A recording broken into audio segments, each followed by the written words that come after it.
wasn't sure I recorded, and had my cousin ask me. Yeah, I wasn't sure I recorded. I was nervous, but I have to find it. You know what I mean? So yeah, I'm notorious. Gotta always hit record.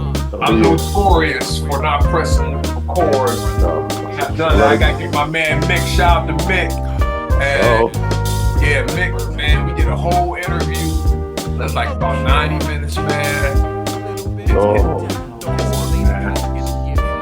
A lot of good legendary sessions that are a lot of lost moments. And the classic one was Jay Prince. I didn't record with him, and then he let me run through it again. And I was like, damn, I'm glad he was right outside my front door. No crazy shit.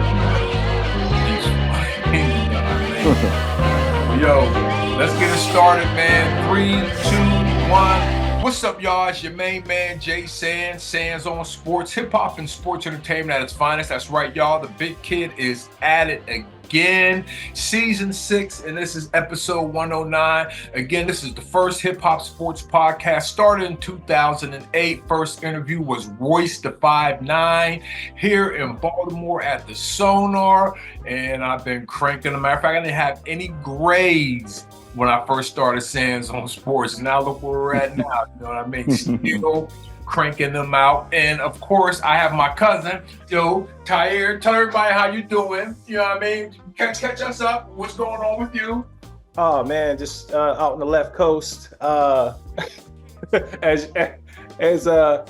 Percee P, I probably know all the all the vibes with the battle. You know what I'm saying? The street buzzing. Course, you know. Yeah, we're gonna go into that. Definitely gonna go into that today. Of course. But working out, working on music, and trying to get Rapify up. Well, it's up, but trying to create some campaigns and stuff for that. So that's what I've been working on, and definitely. And this is brought to you today by Rapify. So today's show is brought to you by Rapify. And today in sports history, we have Kerry Wood strikes out 20 Houston Astros to tie the Major League record by Roger Clemens.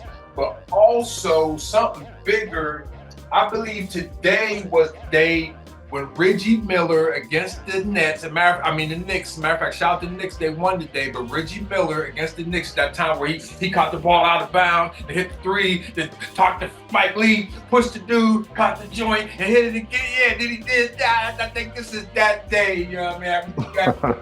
If somebody listening to the stat checker, you can hit me up in the DM and let me know. But yeah, man, we're going to get it cracking. We have a very, very special, legendary, I'm talking about somebody who's seen it all, who I'm talking about from the start of it.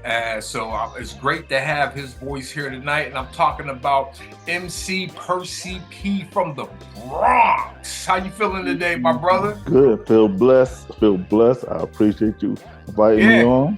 Yeah, and we tried this like a year and a half ago or something, man, and the internet wasn't internet, but I'm glad we can get back into this, man, because your voice, again, your gauge, your lens of this hip hop thing is one of the few. So yeah, it's definitely an honor and pleasure to build with you today, brother. And what we like to do on Sands on Sports is ask everybody if they could give themselves like a 20-second bio to let people know who they are. Okay. Well, I'm from the South Bronx, Patterson Project. Can y'all hear me? Yes, sir. Okay. From Patterson Housing Projects in the South Bronx, my Haven section. I've been rhyming since '79. Made my first recording since 1988 to this present date. I worked with a lot of artists throughout the years for my career. A lot of bigger names and smaller artists, and made some magical moments happen within that time. Highlight moments with like the Source Hip Hop Quotable, Lord Finesse battle I had back in 1989. And some more moments, but we're gonna get all into that. Yeah. Yeah. Okay. Well, let me ask you this, man. Yes, What are yes. your favorite teams starting with football? Who's your favorite football team? Percy P's favorite football team. Because I wasn't really a sports fan. Yeah. So too much, but people don't really know. I wasn't really, even though I grew up around people. I have like my cousin, one of my cousins. He's a he played basketball. He was the captain of his team in Boston College named Kenny Harley. I don't know if Okay. you Okay. heard of Kenny Harley. That's my cousin from the Bronx. That's my mother's was Harley. It's her last name Yeah. Harley. But that's my Uncle Kenny. That's his son. My Uncle Kenny passed away. But that's my cousin. I just talked to him like this week that just passed, and yeah. So and I had Arnold Bernard from my building, Patterson Projects, the A Train. You heard Okay. of him? Okay. Okay. He Okay. grew up with me as a little kid from the same building. His mom still living in the same building. My mom still living down. And so I used to go to Gauchos, when they little kids. When we was kids, I didn't play basketball, just hanging with them, going to practice Yeah. Gaucho gym or the Patterson Square Garden when they had the basketball tournaments in the project. I heard that name Gaucho before. That's a hoop squad, right? Up in New York, right? Yeah, that was like some basketball. You play on the Gaucho, you was the truth. Yeah, because they had their teams and the bags. So I guess he was a baller. He's down with Gauchos. Okay, Gauchos gym. Then went to 155th like a lot of people. You know what I'm saying? All of that in Harlem over there to work a tournament. Wasn't that I was into it like that, but that's where a lot of people was going. Yeah, that's where the vibe is at. The vibe. Yeah, all of it. Like everybody gonna be over there to go to that because people was coming from everywhere. So yeah, you seen all that paid in full shit. You saw all that shit. Cause like I said again, you're man, come on, we're gonna keep this just the intro. We're gonna keep this shit going. Yo, so check this out, man. For real, no, I'm gonna get you the favorite. I'm gonna get because I know they're all New York anyway. Are you a Yankees fan? You like the Yankees? Well, I mean, because I've been to Yankee Stadium a few times, but it was more like when I was younger. Maybe I went to camp, and my uncle Rap, he passed away, but I remember him taking him like twice my year. But other times it was like camp, summer camp. My mom's put all her kids, 5 boys, 1 girl. So my mom's, all of us went to camp, Patterson Center. But all the housing projects got their little centers, community centers, counselors. Yeah. So they took us to like Yankee Stadium before, but Yankee Stadium was walking distance from where I'm from. So I could walk over there. And I remember one time I worked in the parking lot area one time. My stepfather hooked us, me and my other brother up to work there, like in the parking lot area where people would come and we just have to park the cars and we hustle. They might close the spot down at a certain time, but it was a risk to hustle. Like, I'm gonna let you in. The dude's just coming in. I'm coming from New Jersey. I'm coming from this far, but I can't find no spot. Just taking a chance to let him in, just to feel a little. I give you a little something. Just let me. All right, just go over there. See that guy over there? Just pull in real quick, hit him off, and we'll just split it. You know what I'm saying? That type of deal. But yeah, that's how we did it. And I can imagine you've heard the roar coming out of that stadium, like maybe a Reggie Jackson home run. Oh yeah, you can see the one from my window. You can see from my bedroom window where I grew up. You can see the lights from Yankee Stadium. Yeah, because there's trees blocking it, but you can see the illumination over the trees. Like that's Yankee Stadium right there. The brightness of that area is the Yankee Stadium, which you can walk to. I'm like from my block is like 145, so this one 145 to 161. That's 161st is where Yankee Stadium is. That's not really long blocks. If you're in New York, it's shorter than walking like California blocks. Cause California sometimes them blocks be long before you get to another light. It really be like 3 long blocks or 4 blocks before you get to a light. You know what I'm saying? So the New York City blocks is more shorter. Like when you walk in, you don't be walking like down that far before you get to the next corner like that. So that's what I'm saying. So walking from like 145 to 161 is nothing. You know what I'm saying? There's nothing. I'm gonna cut over and just be right there. How do you feel about them having that concert in the stadium? Were you in the city when that went down? Like what was it, like a teardrop moment? Like, okay, yo, we got this in the Bronx. Or how you feel? I wasn't there, but I was happy for hip hop. Okay. What made me so happy was that finally it seemed like a big unification. The way it was back in the days, how people wanted to be at something, it was grassroots. For something like that, when it was commemorating 50 years of hip hop, all the certain groups that would never really gotten booked got their highlight moment because it was like at a platform that they never got back in those days. Like we're at Yankee Stadium, we're all performing. I'm talking about old school rappers from the '80s. Yeah. They getting a chance to be on the same lineup with these bigger name artists, and everybody getting the same shine. And I appreciated that, even if I wasn't on the lineup, just to see that. I watched YouTube videos and see like, oh man, Cooler D rocking with this person, and Tila Rock is up there next, and right after him, like Sweet Tea and all these different MCs that this is probably their biggest moment in their career. If I was up there, I'd be like, dang, come on, Yankee Stadium. So that's what it was like. And just for that to be different places, different locations, cats is doing these old school reunion shows.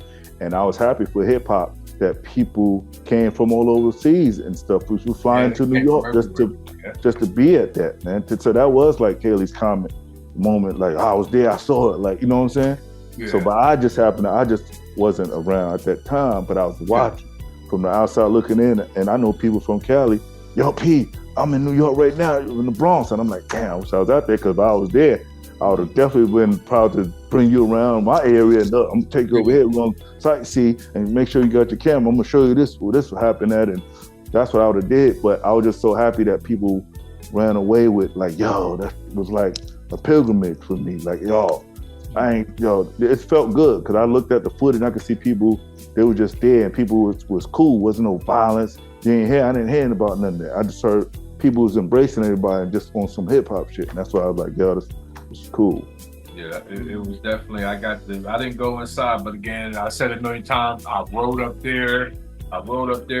Yo, I don't know what happened to my horn, but this is the new horn for Sands on Sports right here. We're blowing up the first quarter. Second quarter. I don't know what happened to this app, dude. We'll work. I might have to get a real horn, then I'll be getting on my daughter and my wife's nerves. But anyway, we're going to the second quarter, and we're talking about Yankee Stadium, and it makes me think about 1977. You were alive in 1977. They had that blackout. I was young.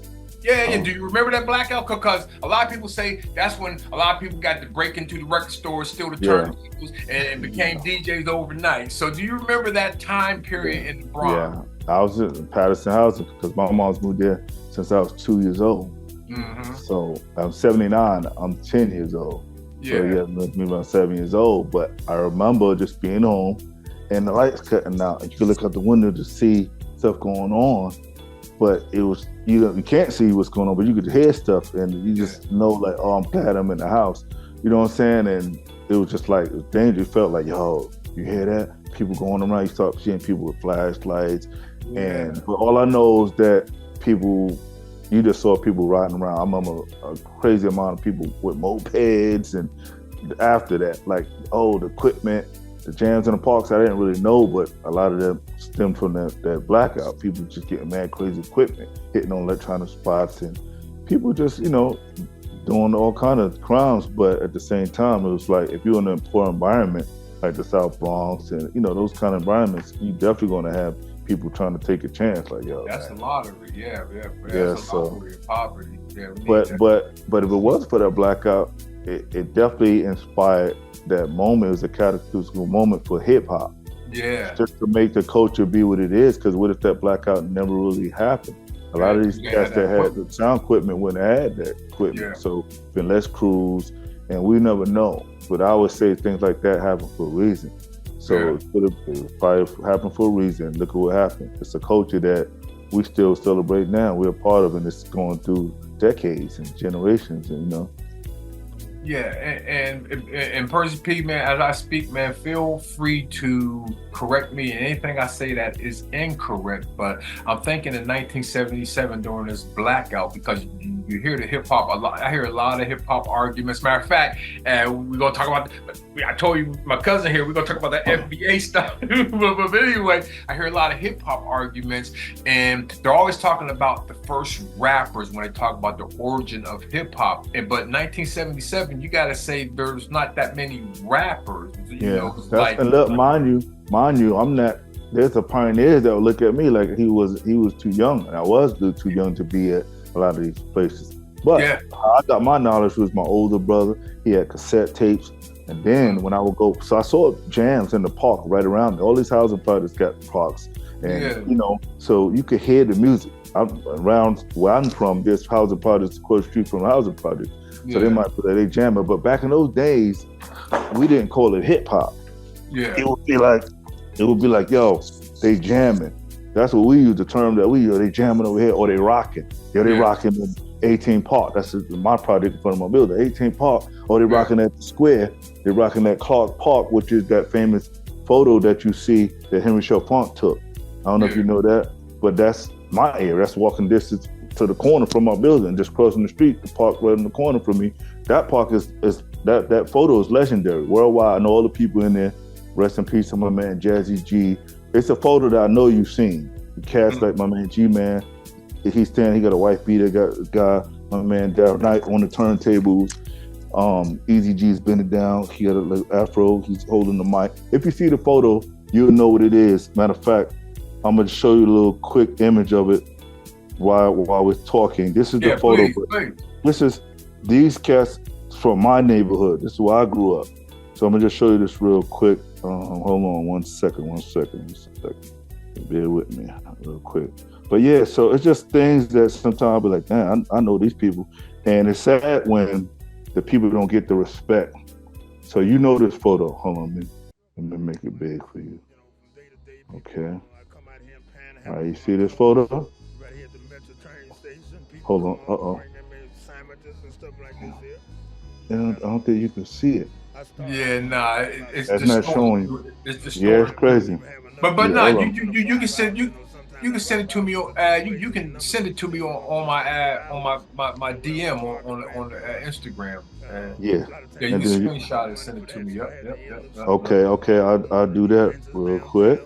But yeah, man. So like the park jams, I grew up around this stuff, and I wasn't everywhere, but all I know is what I saw. Like Writer's Bench is a known location that everybody talks about from Star Wars, but that's my area. Yeah. That's my area. That's the closest train station, 149th Street, Grand Concourse, or 149th 3rd Avenue. Yeah. To get to my block, I'm from 145, and that's 149. So you jump into 149th Street, just walking down to 145th, and you right there, Patterson, on the end of Patterson. And then it starts from 139th Street. So if you come up 138th Street train station, the project started on 139th Street.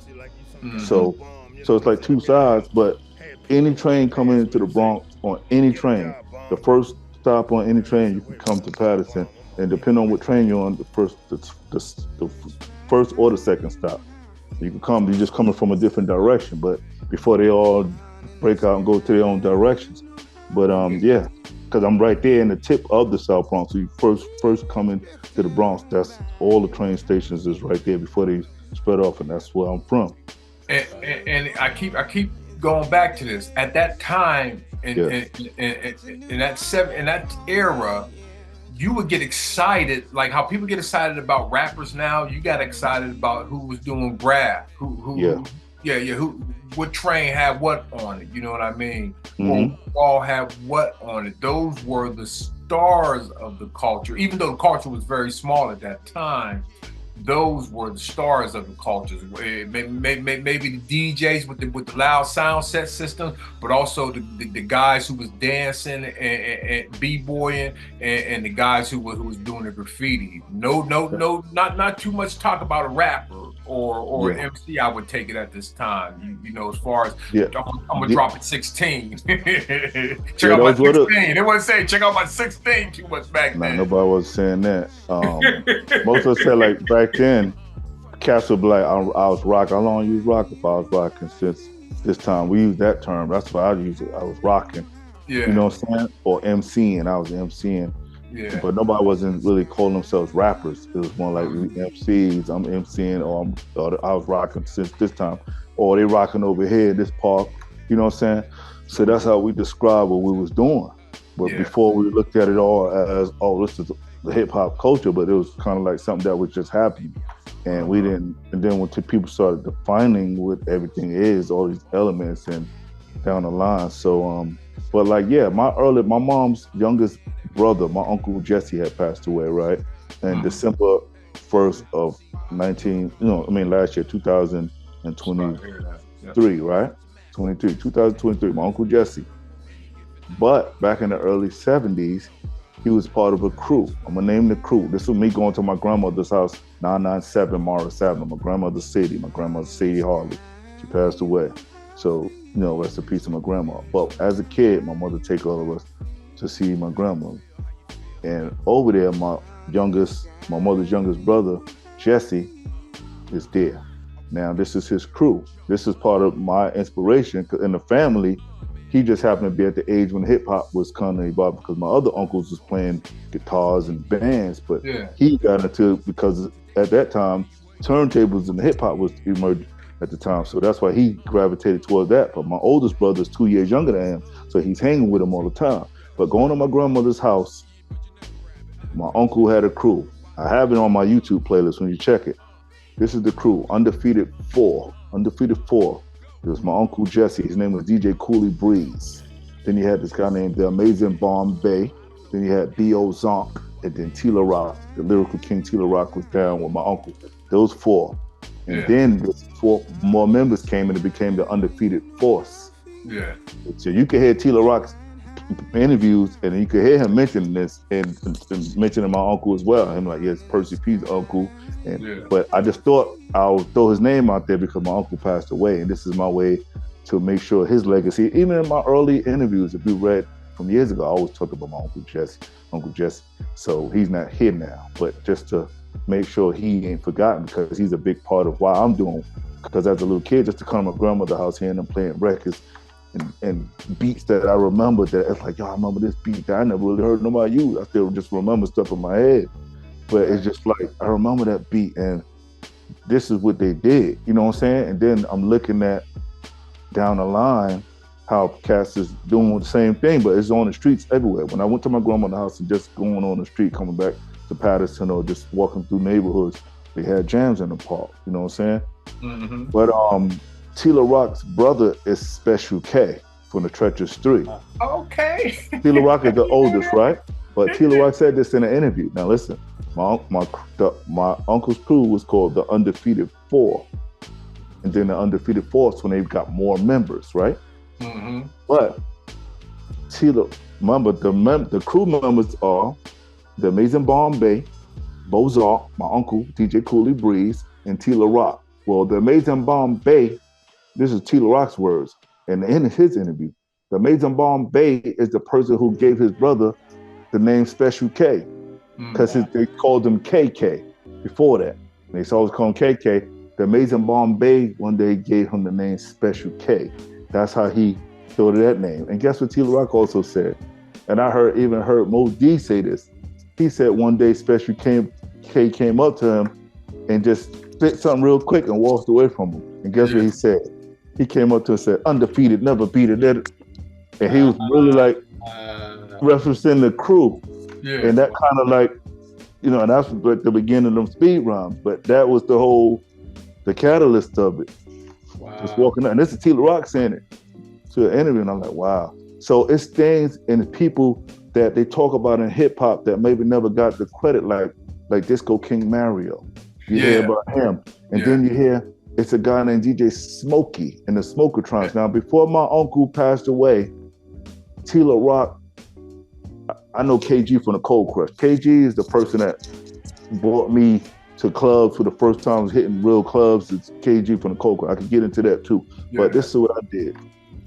Tila Rock used to talk to me about a lot of stuff back then because my uncle had an aneurysm. Before he died, like he had an aneurysm and then, he wasn't the same no more. He's just, his speech was slurred and when he passed away, I guess he died and the sad thing, he passed away in Baltimore. He's from the Bronx. He died there. He went to Baltimore, but that's where he used to go. Wow. That's where he used to go as a kid. Going out there, he went out there and that's where he passed away, right in Baltimore. Yeah. But anyway, what happened, I'm trying to think what I was going to say. You mentioned DJ Smokey. Yeah. So KG from the Cold Crush was talking to me about how before he was rhyming, he used to b-boy. He used to dance, because a lot of the cats was dancers before he got into MCing. Tila Rock said, before I was rhyming, I was a b-boy too.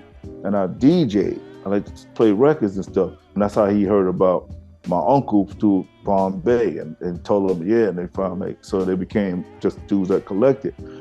But anyway, listening to KG talked about, because I had him on Instagram one day just talking. We just built it, but for people to watch. And he was talking about, yeah, I first thought I went by Taft High School, and there's this guy out there named Smokey.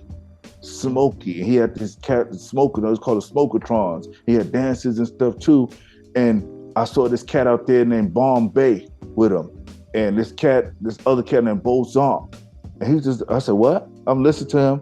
Bozon, Bombay. I said, yo, I wonder if these are the same cats as with my uncle. So I called Tila Rock and I put him and KG on the phone, 3-way call. And we was talking. And he said, yeah, Bozon. And Tila Rock was like, yo, Bozon was down with us, the undefeated. Bozon, Bombay. He said, word? I said, yeah. And my uncle had ties to them. Before my uncle passed, I asked him. I said, yo, because he could talk, but his speech was slurred. But he was like, I said, yo, uncle, let me ask you something. Do you remember somebody named Smokey? Smokey, he said, yeah, I remember Smokey. And this is sad because it made me so hurt to realize through my career, if I'd have known that, I could have tried to have my uncle pulled in somehow to express and verify certain things and talk about people that maybe never got the props, but they was around his time. There's a lot of unsung dudes that I saw, dudes that were rocking park jams that never made records that I watched, like people from my project. You see in the film, I sent you the picture. You see it in your inbox. You know that photo on the IG? I just sent it to you. Check it out. Okay. Yeah, you know, one of my mentors is Paradise. Yeah, I seen this. That's my area. That's Patterson in the background. They're from my projects. Those people, see, they famous. They famous from that photo, but nobody who knows who he is. They in all the documentaries and the museums now, hip hop museums. Everybody got that photo. Henry Chalfant took that, and they're people from our project. But now they're getting, like, people starting to know, but the guy standing up with the striped shirt has passed away like 2 years ago, my man Greg. Okay. So what's your thoughts on, because there's been a lot of banter about the start of hip hop, you know, who was there, who wasn't, you know, based on the fact that you're bringing your uncle, you know, these are names that I haven't heard before. Which thank you. Yes. You know, I really like to fill in the blanks because there's got to be an asterisk at the start of hip hop, right? It's like, was it in the middle class area or was it happening in the Bronx? I'm gonna say this. I'm gonna say this because there's a lot of people that will look at me like, come on, he was young. He's way younger than, like, I'm way younger than Melly Mel and Kirk and them. I'm only 54 years old. Right. So they look at me like, who's he? He wasn't, you know, when I wasn't at the start of ballroom when they was rocking the Harlem World and the Bronx River Center, because that's way further away. But at that time, you know, these gang infested times of the Bronx. So just imagine trying to go at that age, trying to go somewhere like that. You know what I'm saying? So I saw it in my circumference. You know what I'm saying? Right around my area, because remember, this is the time when it was a lot of gangs. So you couldn't just walk to somebody's project because they're throwing a jam. It'd be like you have to know people over there to go over there or something might could happen to you. So it was kind of like word of mouth, people spreading cassette tapes. Oh, this is at Bronx River Center. Oh, this is Stardust Ballroom. Or, you know, if you could get in there, you have to be at their age. But for the younger people, they might have heard tapes like me. Oh, what's the cassette? Let me get a copy of that, and preserving it and letting it live on through the next generation. I was building my collection like that. And by the time I got to high school, I had some tapes, and I meet somebody who had more tape. Oh, word, you got that? Yo, I got this. I trade you and make them a copy, make me a copy, building up my collection and my knowledge about the hip hop and things that I couldn't see personally. But it felt privileged for me to be able to make records and start to know some of these same people that I looked up to personally, like a Grand Wizard Theodore. And, you know, to have his number KG from the Cold Crush calling me and taking me under his wing. And I met him going to B-Boy Records. That's how I met KG, going to B-Boy Records when South Bronx came out. And we heard that the label was in the Bronx welcome distance. We went over there, me and my boy G Smooth, And going over there, KG used to come all the time. So we met him, and he heard me and was like, "Yo, you dope, man. Yo, I'm from Jackson, you know that. I'm from Patterson. Where? Yo, come to my house." So I took my partner, I told him about my partner, and we went to his house, and he just started taking us to places like Latin Quarter, The World, Zodiac, place that we couldn't get in. But just from being with KG from the Cold Crush, he was able to get in everywhere. He had a pass like, "Yo, you good? K? Oh, they with you, K? Oh, okay." So that inspired me more. Like, I gotta make my own record. I gotta get my own juice, my own clout, because I want to be able to be, oh, that's Percee P, instead of just hanging with somebody to get places. So that was a lot of my inspiration. But the first time I ever recorded professionally in the studio, I mean, a real professional studio, but it never made a record, was KG. He put me in the studio. There's this guy named Kenny Scott who passed away. He got killed. And but he owned the studio in the Bronx, K-Rock Studio. And KG paid for a session and put me in there. I made a song called Don't Bite My Style. You know, I don't have a copy of it now, but that's the first time I've ever recorded in an actual professional studio. You had 2-inch reels? You had 2-inch reels? Yeah.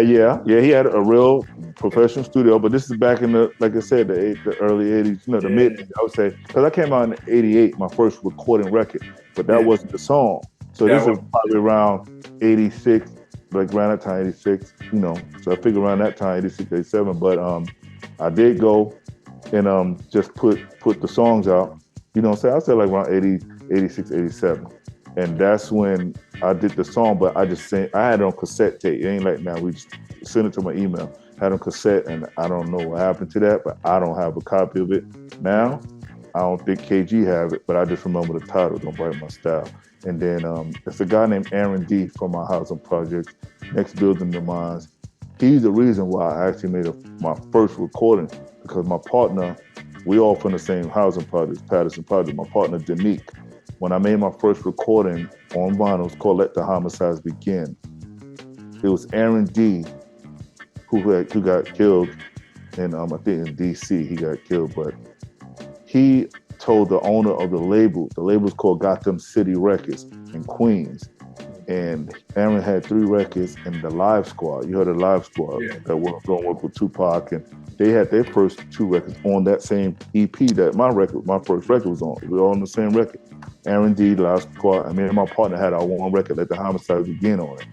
And it was Aaron that told the label about me and my partner. And he said, well, if they can make a good song, I'll put it on a record. So we was going with Aaron to Power Play Studio, where DJ Ivan, DJ Doc Rodriguez was the engineer. So we knew Doc from going, and we just recorded our song, and he engineered the session. And that was the beginning of my career professionally as an artist. And the first people to play that song was DNA Hank Love Show, 105.9 WNWK, playing a weekly rotation. Then Red Alert picked it up on 98.7 Kiss FM. And this is 1988 through 89. And there's actual audio. I could send you a link where you can hear the whole full 3 hours. 1989, DJ Red Alert playing it, my song, the whole playlist of the whole show, commercials and everything. I sent it to you. And let me ask you this, man. Yes. And people get offended when they say Jamaicans influenced hip hop, or Puerto Ricans were around when hip hop started. Where do you land on that? Well, it's touchy. It's touchy because I see what's happening now. Okay. I see what's happening now, and like someone like Tariq Nasheed. I'm sure y'all familiar with him. Yeah. Familiar? Okay, I'm familiar with him too. And what he's saying is this: that it's like other things that we black people created. It's not that, oh, we're taking it, but you gotta look at it's like reggae music. Who created the music? Yeah. But it's practiced among other ethnicities, right? When I went to LA, I seen Mexican bands doing Jamaican and reggae music, white people playing reggae music. So it doesn't mean no disrespect. It's like rock and roll. We're not the face of it, but we created it. Yeah. So if we created something, it doesn't mean we're not trying to say you wasn't there, but we the ones who created it, and maybe you was the first around us to pick it up. So you have some people arguing about that, like, yo. So when you go back, and all he's doing is trying to say, he have a movie coming out this month. I don't even know him, but I listen, and I hear some of the arguments people doing online. But I'm just saying, personally, if you want to get, I have a lot of Spanish homeboys and all that. Isn't that no disrespect to them? But I know that historically, back in a certain times, a lot of prejudice with black people. You know how people everywhere we go, people always don't like black people, and that's still going on now. So let's not try to act phony about it. Can you show that photo? Can you show that photo I just sent you? Is it possible to show that photo on the screen? I can't show it, but I'll make it the cover of the. I'll make it the cover of the podcast. Okay. Watch now. I got Spanish homeboys, and I'm cool with all of them. But look, this is not saying they wasn't there. We live around the same environment. But just because we live in the same environment doesn't mean you created something. Created something and participating doesn't mean the same thing. Okay. Right. So it's like we were there too. We were there. Yeah, you was around me, but it's like me. I could have created the beatbox, right? But I created it. But you was around, then you started doing it.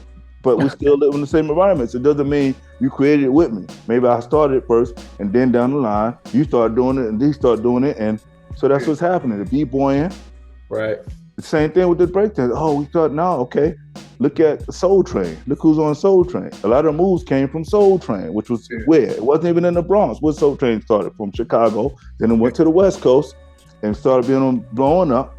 And that's moves that it was already happening. So when people say hip hop, and I'm not even like I'm a scholar, I'm just speaking some logic that I'm listening to documentary people making. So a documentary is going to come out, and I'm like almost kind of promoting his movie, and I don't even know him. I'm going to see it because he's just making this point. He's saying it's no disrespect to nobody, other ethnicities. There's no disrespect to you.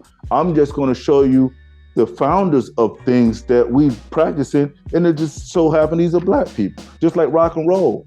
Elvis Presley's. They're going to say look at his good example. Beyonce, she can't even do a country album right now.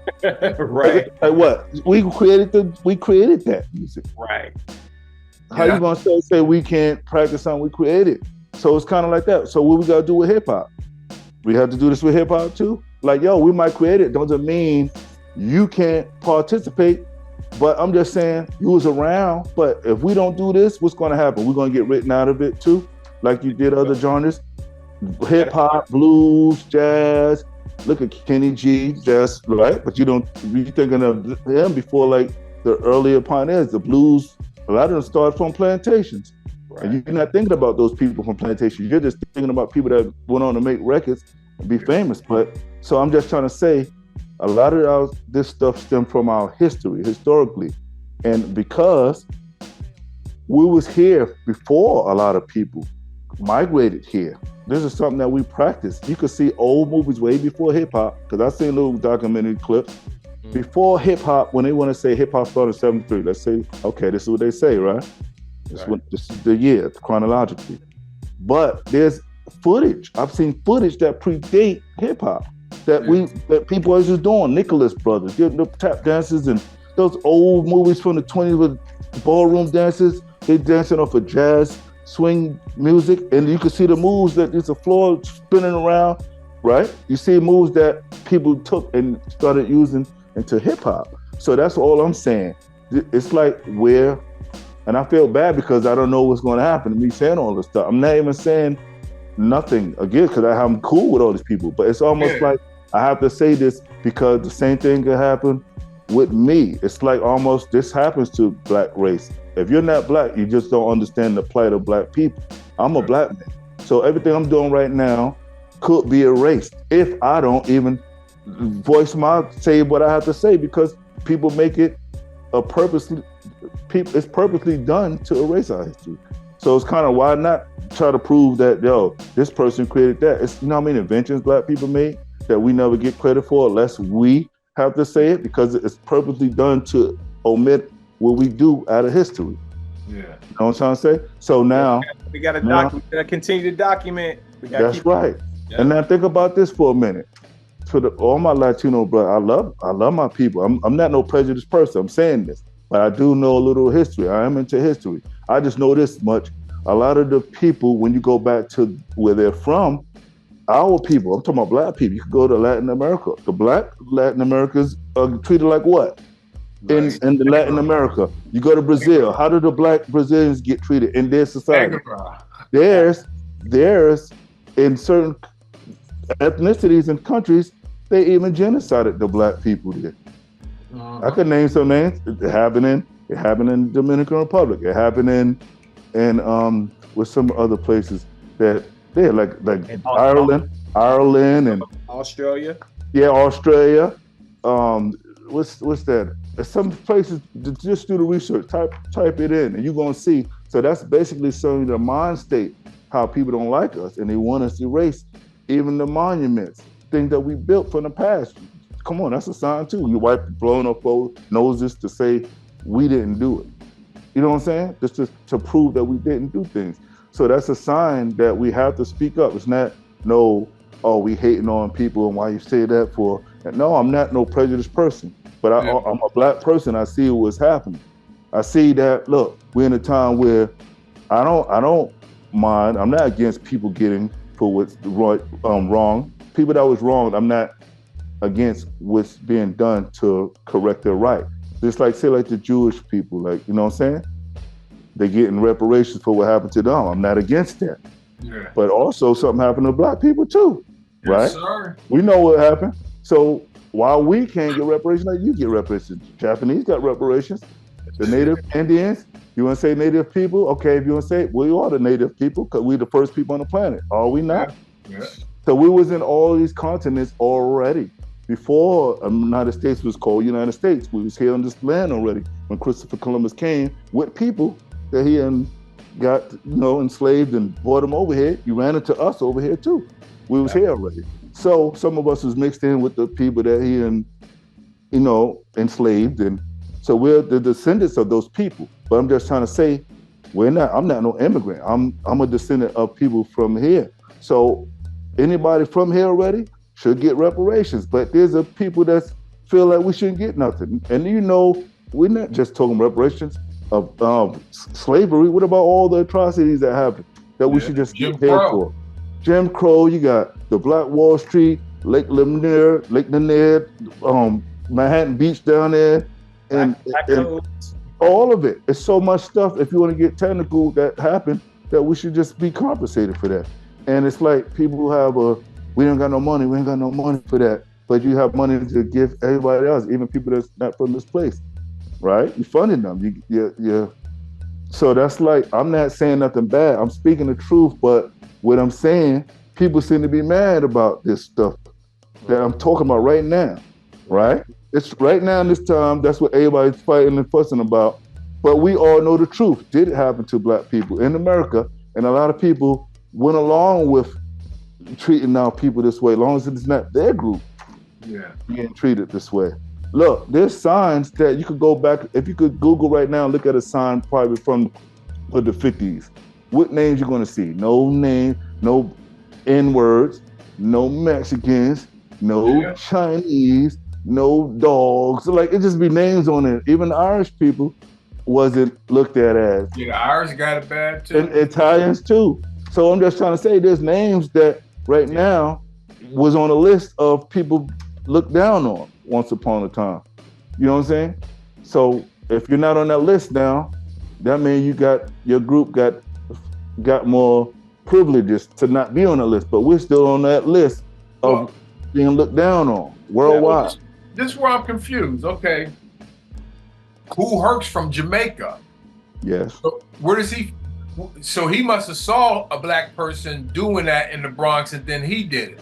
Well, I'm gonna say this much. I heard audio. I wasn't there. I heard him say when he came. Just audio. It's gonna probably be in that movie because I'm seeing so many people coming out just exposing what they know and taking sound bites. And him saying, when I first came here to the United States, he's from Jamaica. He didn't know the Black American experience, the way we do our culture, because we have a different culture. The way we did things, the music we listened to was different. He listened to his reggae music, but we listened to him and you listen to the people that he listened to, you hear those people. I heard sound bites of those people say, we did what we did, listen to American artists, Black American artists on radio doing the same thing. The remakes of certain R&B songs, they just did it in there. You know what I'm saying? You know that song, I Can See Clearly. You know that song, I Can See Clearly Now? I Can See Clearly. That song right there, I heard that song. I heard that, listen, but I heard that song was originally American person who did his version of, because he loved the reggae, but he loved like Jamaica. He made a song more dedicated to them, but he was an American artist, but that song was looked at as like the birth of that, you know what I'm saying, reggae almost. And it blew up to that point, but it wasn't like he tried to claim that I created it. It was something that he was inspired to do, but he's not even a Jamaican, but he still, that song is basically commemorating or whatever he, you know what I'm saying, in celebration to the culture of Jamaica. So what I say with Kool Herc, I just heard him say that when he came here, it was a culture shock. He didn't know our whole full culture. So he learned from the people he came amongst, like the kings in the Bronx, the way we dress, the clothes, the style. I'm wearing these Levi's. I mean, not Levi's, but Lee's, these British Walkers, the Playboys, this Kango hat with the gazelles, the sheepskin, I rock this. So he learned that, and some of the music we listened to, James Brown, he started listening to what we listened to, and that's what he played. Yeah. He played in his party because of the music he playing, it just wasn't resonating with the people. This is his words. He said, y'all, I just listened to what they was liking, and that's what I wanted to play at my party, just to make sure the people hear what they heard. So I'm not saying he didn't get a lot of following behind it. He did. But he's just saying, from what I heard him say, I listened and learned from the people I was around, because when I came, I had to learn from them to know what's going on, what's hip. You know what I'm saying? Is he the first one to combine all the elements together? Is that why he gets credited? Because he had everything? And I'm not gonna, because I don't want nobody coming at me like, because really I'm young enough. So I know everything I'm saying, I'm just saying it, but it's like, they're gonna It's making a lot of sense. Honestly, you're swaying me, because it's making I love my pioneers. I'm a fan of this. I have tapes, I look up to them, but I'm also listening to his story, you know, and documentaries, trying to watch things and learn and listen and looking at the footage and clips. And if I hear a soundbite from that person, even like, say like Crazy Legs, I know Crazy Legs. I heard him let's just say, I got the Freshest Kid documentary. You hear him say, yo, that's a Moreno dance. Yeah, the Moreno, That's us. You talking about black people. You saying that's the dance those black people are doing. So that's just saying that's something that we did, and then more Latinos started doing it. By the time they started doing it, it's more known because movies started coming out like Flashdance and Wild Style. But the earlier pioneers before that never got that limelight. So this is all Tariq Nasheed was trying to do. Expose the people that people never talk about. They talk about down the line people that once it got hip hop. Yeah, once it got hip. You know what I'm saying? Once it blew up, you talking about those people, but what about the people that predate the people that just because I heard a lot of huff and puff about the start date. So really what it sounds like to me, and my way of making sense, is that maybe the people that should be on a Mount Rushmore should be from 1970 maybe. I'm not. I want everybody to get what's due. Yeah. Just like Cocaine Mario. I've heard people like, and I knew Chuck Freeze from the Jazzy Five. Him say, yo, Mario, I saw people that was known legendary. They did borrowing equipment from him and getting his mixed up before they had equipment and stuff. So I'm hearing these things and people saying this stuff, but he just never got credit at the time. Just like Smokey, DJ Smokey and Smoketrons. So KG told me about him, and I'm hearing more people say, yeah, we acknowledged him, but it's like myself, think about me as an MC. I predate a lot of these cats that people consider legendary rappers. I'm not trying to say I'm better than anybody, but I'm just saying, I was around since 1988 on the record, but you don't see me before. Like, I'm hardly mentioned. I worked with Jay Dilla and Madlib. When Dilla passed away, you hardly see me mentioned with people that he worked. You still don't hardly see my name. Madlib, you see other people, but what is Percee P? What's up with Percee P? He worked with him too. So it's kind of like certain people get overlooked And it's sad when that happened because I seen that happen with me. Yeah, honestly, you know man, what I'm saying? I think the overlooked thing is just it's just life, man. Honestly, and it just boils down to how are you looking at yourself? You know what I mean? I'm not bitter. I'm not speaking up from like a No. business. I'm just But saying, like, I see how certain people could get more exposure, and it could be a guy on the street. So I'm this type of cat. If I see a homeless dude on the street, but I know back in the '80s, this dude used to rock at park jams, and I know who he is. This dude was known at them jams, but this dude never made records. But I know he was still out there. I'm still gonna acknowledge him. You have people that won't even talk about this dude, won't talk about him or nothing. But somehow this dude got famous or somebody mentioned, then you want to come out with it. There's too many people that probably been around that still could be acknowledged. There's groups that made records. Just like me, I came out in '88, but I've heard of other groups. I could throw names of MCs that made a record, but they not as famous like Jungle Brothers. We know Tribe Called Quest, but you'd hardly hear about Jungle Brothers that much. And we know they're known, but they don't really get they out there. They out there. They out there, but it's like they should be as known as these groups. It's like they was more known from our generation because that was our time. But the next generation should be knowing automatically who these cats is. They should know. Everybody everyone should have a blip on that timeline.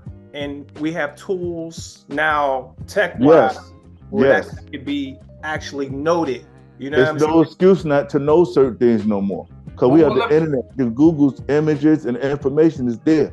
But people make a concerted effort sometimes to omit certain information and don't expose things until it's exposed. Then it's like, oh yeah, you can't, and it's like, that's sad because nobody wants to do a lot of put in work and don't get no acknowledgement for it. You know what I'm saying? Well, I'm here to tell you, I'm working with a team that's working on something. So we'll see. We're going. Let me ask you this. I'm sorry, go ahead. No, go ahead. I'm sorry, Cup. No. No, I just wanted to say, there's this Web3 phase that's happening in the tech world, and the platform Rapify. We're teaming up with the Universal Hip Hop Museum. Paradise Gray is the head curator. So we're going to be doing some things when it comes to being able to kind of create a timeline of what happened, and people can add to that timeline, and people can co-sign on that timeline as well. We're going to select people who will be able to add things to that timeline based on their history and who they were around. So again, there are tools that we can make that change where people should know Percee P more so, right? Because just like you said, y'all was around mad. And before that, I'm just saying before that, like I said, I'm DNA Hank Love Show, 105.9 WNK, Red Alert 98.7 Kiss. This is before Church and Barbito, even when they started. The second show on the air was the first time I was invited, but I didn't come. Third show, I was the first time I was down there. That's still way before a lot of legendary people that we listen to now. I brought people to the show. I brought Ultramagnetic. I came down there with DMX before everybody know who he is. He rhyming with me. But it's like things that I brought people. AG from my project, come through and bring you my cousin. Like, I've done stuff like that. You know what I'm saying? But there's artists, it's like big man law finesse battle. Like, this rap battle stuff is famous. But how come our battle ain't acknowledged as much as you would think our battle would be more commemorated, even with the big battle leagues. They might be like, yeah, this is the day that this battle was on video, but it wasn't no platform for it like now. But we got to acknowledge this because this one of like those highlight moments, how something from this time period transcended decades and still known, but it just wasn't, it don't have the platform that we have now. We was lucky we caught that on video, VHS tape. My thought real quick is like a Taylor Swift fan knowing about Debbie Gibson. Remember Debbie Gibson? It's like should we expect a Taylor Swift fan to know about Debbie Gibson, or should we? I don't know who the fuck's out. Post Malone fan to know about Paul McCartney. You feel what I'm saying? It's just, it's kind of like, I mean, for instance, we're gonna go into it. I don't want to go into it too much now. Matter of fact, we're gonna stop this because we're still in the first quarter. I just want to ask you one more question before we got the first quarter. One of my favorite rap. I know you know him. I know you knew him. And please, if you didn't know him, then we'll stop. But if you knew him, please tell me a story about this brother, Keith Cowboy. One of my favorite. I didn't know him personally because I was young, but I feel honored to know like Raheem, Furious Five, and he's more. I know him more like closer than anybody personally. Dude was funny. I was with Busy B. We went for Busy B and had a concert up at Busy B be in Baltimore. We went to AT, and them dudes is hilarious, man. Furious Five, hilarious, dude. Like they're like your uncles. They're like your uncle. Yeah. Now Busy B, I did a tour with Busy B. I did a tour with Busy B in Coke La Rock. It was called the Bronx Legends Tour, but it's a West Coast tour. And we did that. We did like Northern Cali and LA and stuff. So, but I felt privileged because I'm a fan of the culture like that. So I felt privileged, honored, like, wow, I'm on tour with Busy B and Coke La Rock. Like, for cats to see me perform along with them, maybe they acknowledged me. You know what I'm saying? So that I felt good about that, and I still feel good. It's not that it was like a big giant tour, but just the fact that I did that. In fact, you was on the flyer. You was on the motherfucker, man. The flyer, and they could vouch for it. It's not like, here's footage too of that. You know what I'm saying? So it's little things like that that means a lot to me to be a part of things and part of hip hop. But I just wish more of the stories could be told and be through social media. Yeah. Like I said, I share my YouTube playlist, and now I could kind of regulate some of this stuff that people might suppress about me. Like, I'm on video games, 7 video game soundtracks and some films, and that's a big thing. That's not, I don't know about 7 games, but that's not underground exposure. That's commercial exposure.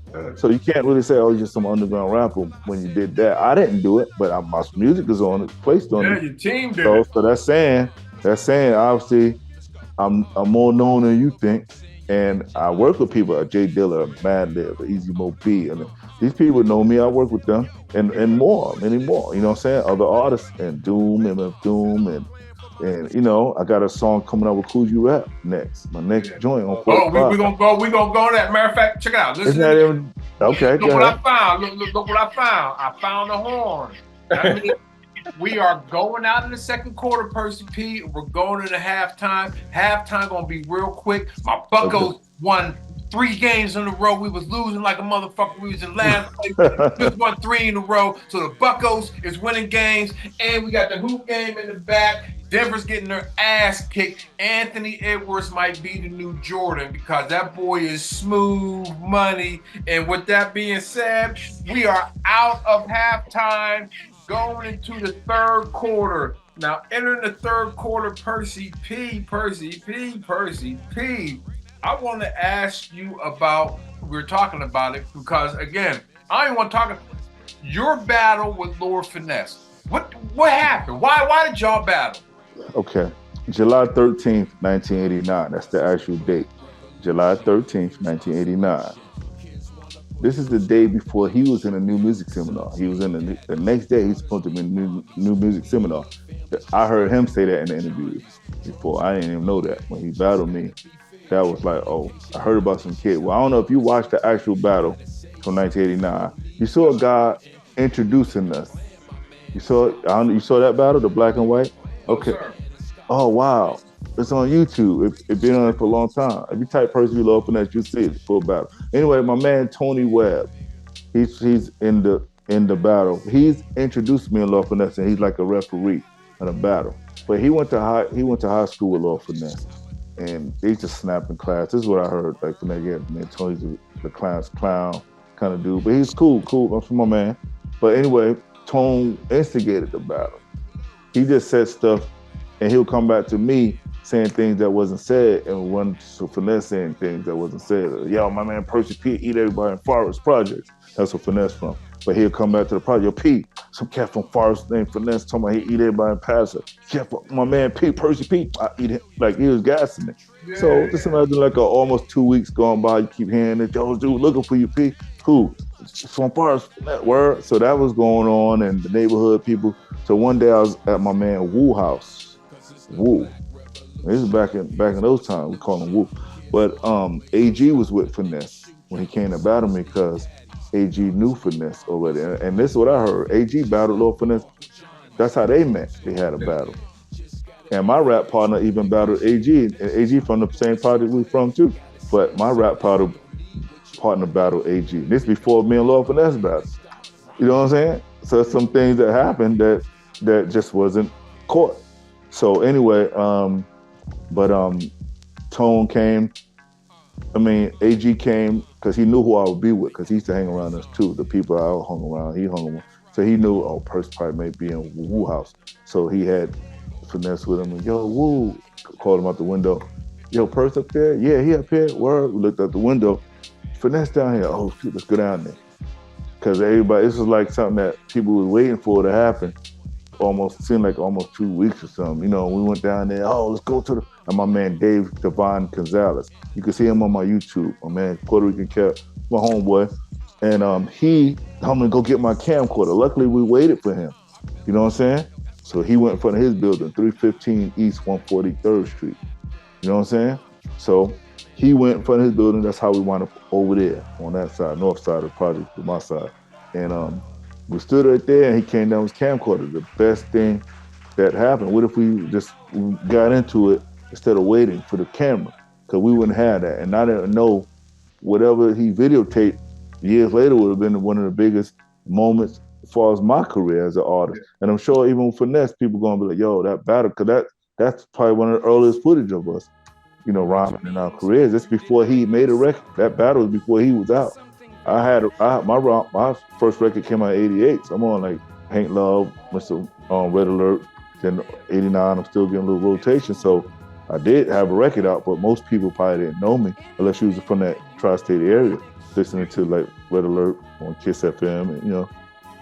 I remember watching was Wild Style. It was with a Busy Bee. They battle. He beat Rodney C. Rodney C. He was riding in the limousine with the champagne. Yeah, with Debbie D. Yeah. So back then, Lisa Lee. Yeah, Debbie and Lisa Lee. So even with your battle, his battle back then, those were on site. Those were on site. We're battling. But eventually, at some point, maybe it was Roxanne, I believe, I don't know what, but at some point, battle started going on wax, tape, CD, MP3. It started becoming a record. So it wasn't just we battled at the party. It's a record, and they're playing it on the radio now. But Roxanne Shante predicted our battle, because our battle was '89. You know, Roxanne Shante with UTFO. Yeah. Probably like '85, around that time. Yeah. To me, that's a battle. To me, so that's a battle. Yeah. Karis One MC Shan battle that's before. Hey, they talk about like they did. First of all, man, let me just get this out, so I can get this out, man, because I'm a rap fanatic. They had a big battle this weekend. You see, I got my LA hat on because I believe the winner was motherfucking from LA. So, but anyway, it's just I was excited. I was nervous, dude. When Kendrick dropped that joint, I chain smoked like 3 joints that whole night, just nervous. Like, what the fuck is going on? I'm nervous. I'm like, yo, what the fuck, Kendrick? Motherfucker, you know what I mean? Cause I'm keeping 100, man. I saw the Drake video. My wife was like, "Oh, you're a Drake fan, boy. You think Drake won?" And I did. I thought Drake won for about 30 minutes. And then I heard that Alchemist big up the Alchemist, because goddamn, Alchemist got to really start getting his props. I mean, again, you know, there's a lot of producers in hip hop, but Alchemist has some moments. Alchemist has some moments in hip hop. So that moment right there is going to elevate his producer bars even more than. Even though a lot of people like the second, the one it ain't like us and all that. That's the one they like, the party too. But I like the Alchemist, cold, scary, spooky, got me smoking. Mob deep type stuff. Yeah, exactly. So have you ever put a diss song out about somebody? Nah, I never was really into like. Yeah. I made like songs like putting heads in bed or Uh-huh. keeping flavor with my man, Lord Finesse, more like battle type. But I wasn't really with all that the battle and stuff. That was more like I wanted to be an artist, but just a lyrical cat where I could gain my respect for the talent. Just like Rakim, he ain't, but you still respected him. He never came at cats, but it was just like, yo, he's nice. And G-Rap, you know, it just, dudes was nice. And Kane, Big Daddy Kane really didn't come at cats, but it was like, yo, this dude nice. So you just, you know, so I just basically didn't want to be getting into it for that. Because some people don't, you know, they battle and it go too far, you know what I'm saying? And that's the thing about it. Like you're saying that it's messy. It was LL said.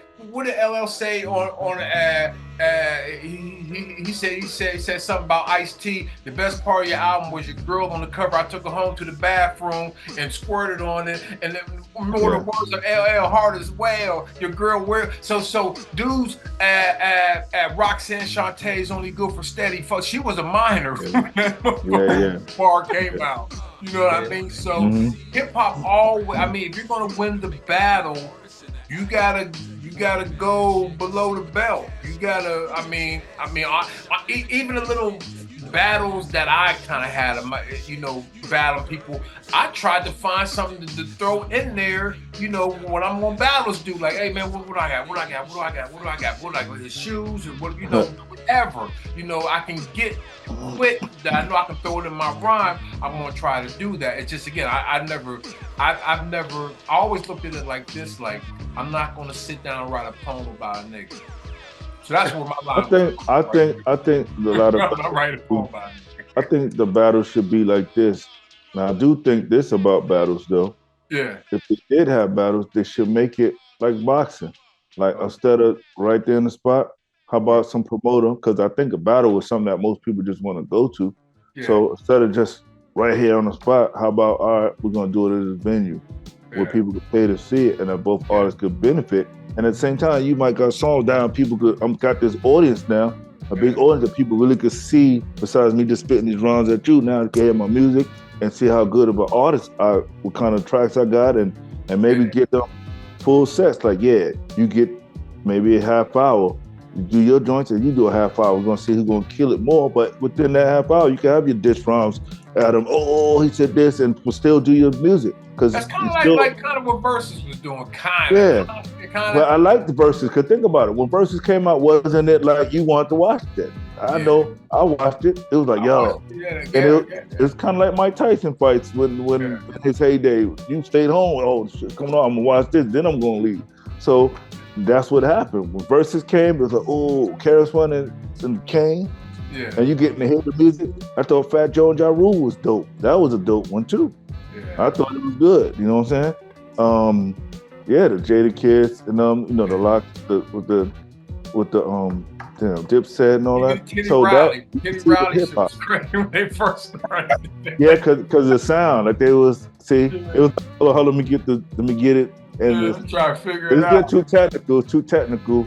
Yeah. And it just so that kind of took away from it. But at the same time, like I said, you get certain artists that if you put them on a platform and you say you're gonna have a competition, a battle, that's gonna bring more people and appreciation gonna grow more, because now instead of you depending on radio to hear this stuff, now you're gonna hear me now. This is songs, I'm gonna show you my real skill. And if you ask me, I feel like there's a lot of underground cats that don't get no credit that's much better than the people that they push on the radio. And I feel like those people is who they try to suppress a lot of times, because it almost like gonna take the shine away from a lot of these cats that you call so great. I think they have an agenda, and if you don't fit the agenda of what they're trying to program to their audience, us, you're not going to be a part of it. You know, their agenda is highly sexualized, violent, white supremacist viewpoints. That if you're not with that, you're not going to play ball in that arena. Maybe a few can get along with it. Like J. Cole is just, you know, J. Cole's gonna do a lot of love songs and he'd stay, do a We Are the World song with Lil Durk or something. But you're not gonna get one thing shout out to Chuck D from Public Enemy. That's somebody like Chuck D said about this battleship. He said that forget the dropping songs on each other.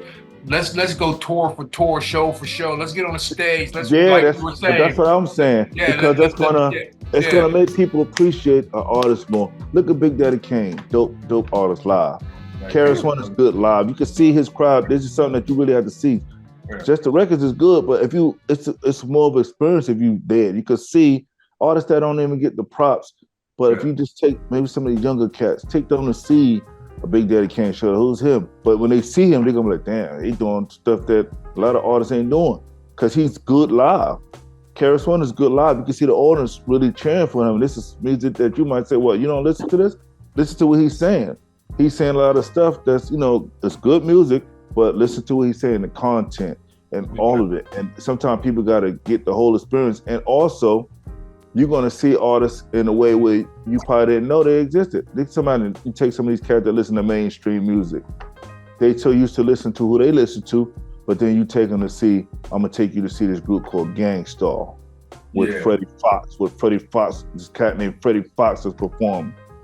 Then you go just some West Coast cats who gonna put on there. The Far Side, they gonna rock. Well, he's still alive. It's a group called Slum Village. They on the lineup, and we're gonna have Little Brothers. Jurassic 5's gonna be there. Yeah, all those people named got audience, a big audience, right? So. But if you're somebody who just listens to these little mainstream, you're gonna undermine all these people I just mentioned. But if you're there, now you're gonna be like, dang, they're fans. I'm missing out on some shit. Look at all these people here. Yeah. Big ass stadium. We go Rock the Bells. That's a good place that took a lot of cats that listen to mainstream. I'm talking about the Guerrilla Union Rock the Bells. You remember those times? I remember that. I performed at some of those, and it was like it was a big giant festival. It was crazy. But LL got the name back. Fuck all that. Yeah. But I'm just trying to say, like, I performed with Nas. There was Nas on the bill. And Ghostface was you there when the white boy jumped on, the white boy from the MTV show jumped on the stage with Wu-Tang performing and they whipped his ass, Steve-O? I wasn't standing there. Steve-O jumped on the stage when Wu-Tang was performing and they whooped his ass. I was backstage. Is that where they made him, Raekwon made him apologize? Yeah, and Supernatural freestyle off the top for like 13 hours. Yeah, I remember, but I was like backstage. Yeah, I remember that. Yeah, he was on it. Supernat was on the same lineup with Ghostface, Raekwon, me, Guru's still alive. Guru's there. Guru. I mean, it was a dope lineup. The High Road. I used to like them joints, man. I used to like San Bernardino. Yeah, San Bernardino, and that's where it was at. And that was some dope stuff. Then you had Paid Dues Festival. See, one thing about West Coast too, I appreciate it. Being out there, it showed like, it's like out the beat swap meets that was popping off.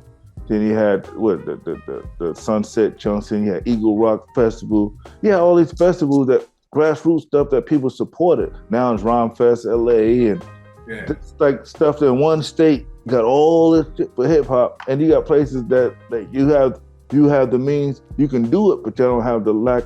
You have the lack of support for each other, and you could do that where you from, but you don't do it. And I said that's all it takes. I was telling this cat the other day. I said he's from like Texas, and I was like, yo, it's things that you could do. The local cats. What if they just went out in a parking lot area? Like every Friday night, we're gonna go to like a big ass Walmart parking. We're gonna pull up. Somebody gonna have beats playing in the car. We're just gonna be ciphering out there, and whoever got a camera gonna get it. If you go weekly, that's gonna grow. It's gonna be dudes coming from other places. Y'all heard they be throwing these ciphers. Let's just go there, and then it's gonna get bigger and bigger. And then people gonna be like, why are they doing it like that? Let's go out there, and it's just gonna be a scene. And next you know, we gotta try to do this in a club now, because somebody gonna say, it's people, it's an audience here. If I put it in my venue, this gonna be something bigger. And that's how artists say, oh, we gotta hit that spot. When we on the tour, we gotta go out there because there's an audience out there, there's a crowd. And everybody can just create their little buzz for hip hop that way. If they just support their local artists that way. You know what I'm saying? But sometimes people be waiting for like, why couldn't they don't come to my town? We didn't ever, they always skip past us, and we never had nobody come here. We always gotta go fly out to somewhere else to see cats perform. And that's the sad thing. It all takes local people just supporting their own. Support your own, support your own. And now we're in a time with the internet, so you could just put this online so the world could see, oh, this world, they doing this like that. Let's just go out there and to see what happens. You go out there and it's the audience, and then boom, you videotape it, and it's going to grow and grow. And then if somebody established, give it a holler, like, yo, shout out to these cats over here that's doing this, and it's going to grow more. So there's some cats in New York. They doing something called 360 Cypher, Legendary Cyphers 360. You type that in, these dudes be on the street every Friday. Now it's got big ass crowds, people coming from work out there and everything, and they just stop. And dudes coming from jobs, and they got their suits on and briefcases. They've been working on a verse all day. Yeah, y'all been spitting my thing because it's a big ass crowd out here for this. Right. So that's what it is. So it's up to the people to create something and just keep it going. And you look at the footage on YouTube, like, oh, we need to go down there. We just had to just go through. We just get the footage and post that on our page. Us just killing those real quick in a cipher. You can use that. Use that little clip real quick if you want. So it's just things that people could just do, grassroots style. You know what I'm saying? Yeah, no I'm trying money. to do that here in Baltimore. Hopefully I can have you here in Baltimore sometime soon, because I'm doing the same thing, a monthly open mic where I'm just having the mic popping and hey, let's exercise, man. Because I remember one time bring about 316s with me. I remember when I came to Baltimore, I performed at the Sonar, and I heard you say you mentioned the Sonar, and I performed there with Stone Throw on tour, and I was like, "Word, that was a dope." You know, I did really good out there. So, you know, shout out to Baltimore. Percee P, two things make me a super weirdo in this generation of hip hop. Like, I'm the old grumpy, super weirdo, asshole guy, because I like songs with sample beats. But also, I like one thing that I'm listening to, the battle rhymes. No, I don't give a damn how much I like Kendrick's song, because I loved his Alchemist song, right? Motherfucker missed some rhymes. Yeah, he missed. Yeah, Kendrick, I love that song, but you missed some fucking rhymes, and that makes me weird, because I care about every bar rhyming, and I know you do, because you are the rhyme inspector. So Percee P, man, you please tell these motherfuckers why every bar has to fucking rhyme? Well, that's why they call it a rhyme. So it's supposed to rhyme. Yeah, goddamn. That's it. It's supposed to rhyme. That's what I would say. But I always feel like the way I rhyme, my structuring, I put a lot of time and effort and the compounds and that right there, just the way I structure my rhyme, take extra time into it. So if you analyze it, plus what I be doing with the words, flows and patterns and stuff, that's extra little time. So when you formulate a whole verse like that, if you're somebody who actually rhyme, then you gotta have the appreciation for it. Only if you use this when you're making your rhyme, because some people don't even put their brain cells into it, making a rhyme. They're just saying anything. But if you're one of those that's really trying to construct something before you unleash it, you're gonna have the appreciation. And I think you will look at it that way. When I rhyme, I try to say stuff that, besides what I'm saying, how I'm saying it. Like, yo, how you say that? And the timing, and just to know, I write my rhyme with no music. I write my rhymes with no music. That's how I do it. And then I could say, yeah. So I always, because I feel like I could see, sometimes when you get music, you get tired of the beat too. I can get tired of a beat before I can actually record. You know, some people just write to it. You hear it so much, you start losing the feel for it, and it could be a dope beat. So I try not to listen. I just write my stuff. I can hear a beat and say, oh, I like that right there. But when I write my stuff, I'm just gonna listen to nothing. I say my stuff at my own pace in my head, and it's there, and I can practice it, keep practicing it, getting it down, and then when I'm ready, I just spit it. You know what I'm saying? But I just get it down packed. But that's my formula for writing. And I do put into rhymes, line for line. It'd be like, sometimes I get like 7 compounds. Boom, full sentences.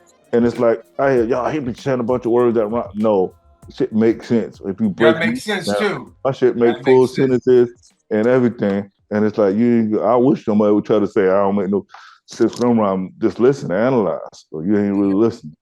Percee P used to be. You see you at Fat Beast, my brother, back in the day. You see Well, Percee P yeah, at man. Fat Beast, my Yo, nigga. to me, I was only there. It wasn't no disrespect by me even being out there. Just imagine my thought and my mind frame being your Percee P. You're some dude that Fat Beast started around what, 94, 95, 95, let's say 95. And the grand opening was like 96 or something, right? So when I showed up, I'm a dude, mind you, in my head, I was quotable in the source before. Yeah, you already. I was on Lord Finesse album that was 92. I was on Big Beat Records. Stretch Armstrong done played my shit. I had Let the Homicides. I was on Kiss FM when DJ Red Alert was on Kiss FM and DNA Hank Love Show. So I feel any real hip hop head that's here should know, like, wow, using, you know what I'm saying? So I felt like I did that. I had that going for me. But I just had to be somewhere where I felt there's an audience that's open to more than just mainstream artists. Yeah. So because I was on Stretch and Barbito's show, they already had an order. They was like, yeah, man, all these records you can hear down at Fat Beast, you can go down there and get them. So I'm on the show regularly. And they're like, yo, I should go down there and post up because I'm on this. Right. If I wanted to find Percee P and come to New York City, I knew how to get you, bro. Yeah, I used to call it my office. I used to say, yeah, I'm gonna be at my office. I used to tell people that this is my office. You ain't gotta come through no security. Come see me. You ain't gotta get buzzed in, nothing. Just come through. I'm gonna be down. And I just say that. But people did come hang out with me and I met a lot of good people just standing there. And it was cool dudes. You know, people like Motor Technique would be out there. Yeah, Jen.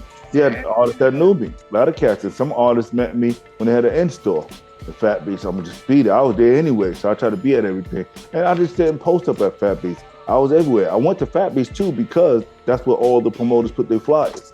Yeah. So any shows that came up, they drop them at Fat Beast. So if I'm there, I'm getting this flyer. Oh, I'm going to SOB. Oh, Native Factory got a show. I'm going to that. Oh, New Rican Pose Cafe. I'm going to that show on this day. Oh, the Cooler got a show. Oh, Downtown, Planet 28. So I hit everything. SOBs and oh, Rocksteady Anniversaries this week. I'm going to that. Oh, the Zoom Nation got a show. So that's what I did. I was just trying to keep my ear to the street with the flyers, but in the daytime, just be out here posted. And that's what I did. So I could be in the daytime Fat Beast like from like 12 or 1 to all the way to the store closed. And then, SOBs, I could walk there from Fat Beast to SOBs because there's a show tonight. So I do that. And I did it for years. And remember, New York City, the East Coast, you know, we have all seasons. So the winter time, brick cold. I know it's Friday, yo, people get paid today, but stores open, but I'm gone.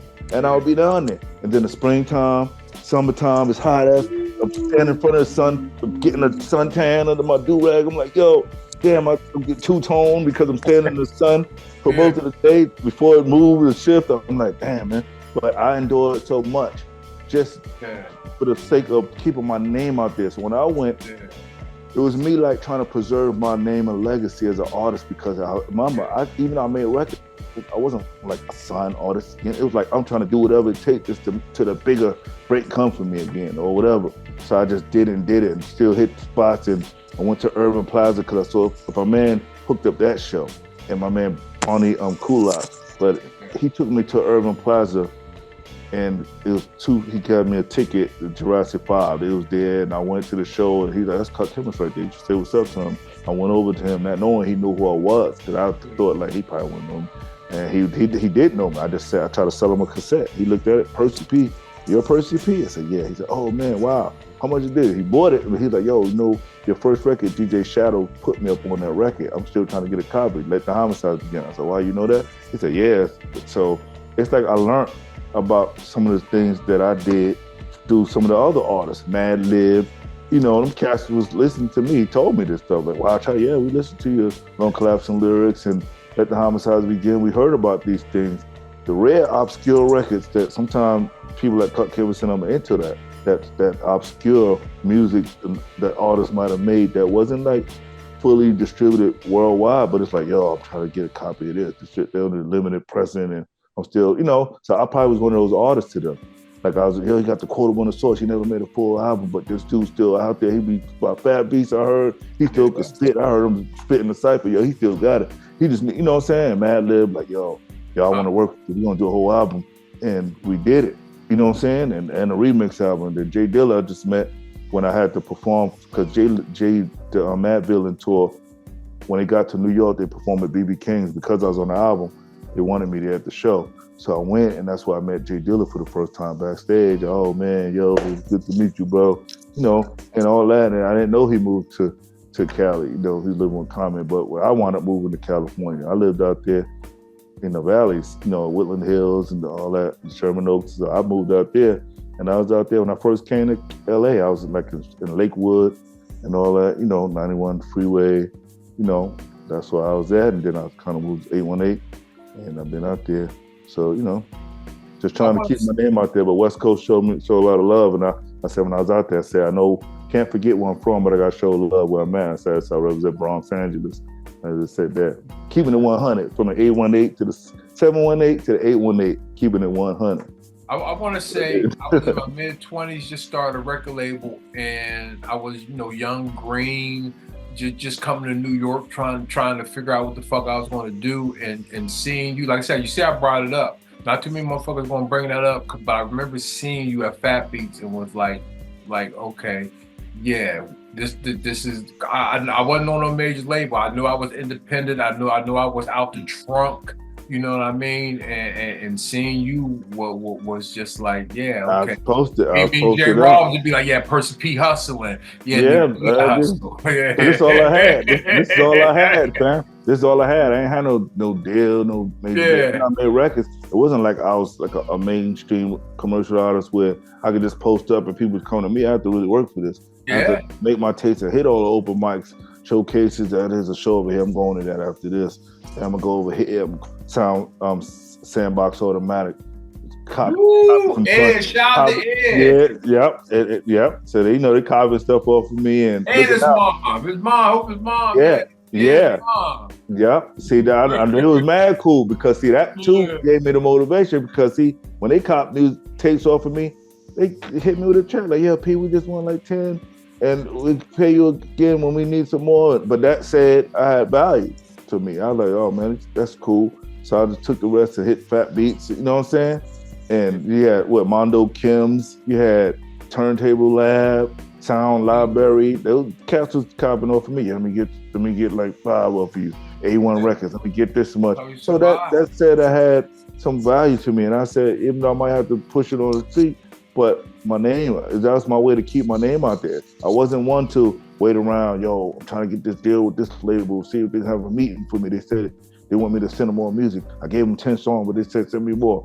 I wasn't doing that. I'm just not. I'd rather just be running and slinging hand to hand and just kind of keep my name out there to the right opportunity. So I met Stone Store, met J5, Benny Paz at a Rocksteady anniversary, copying the tape off me, like, oh, you're Percee P.O., yo, let me get your math, and you know. So I met a lot of cats promoting and pushing myself, trying to keep my name out there, and I'm still trying to do it now. Even though I've got records out, but now everybody knows. Check this out, hey Percee, before you go into that, around the third quarter, gonna go into the fourth quarter, and that's what I want to ask you about, brother. I want to ask you about third degree burn. Let the people know what's going on with this new 7-inch vinyl you got. Yeah, this is it right here. Like I said, I'm available for features and bookings. Always. So this is just some cats from the Netherlands, like Denmark. They hit me up for 2 features.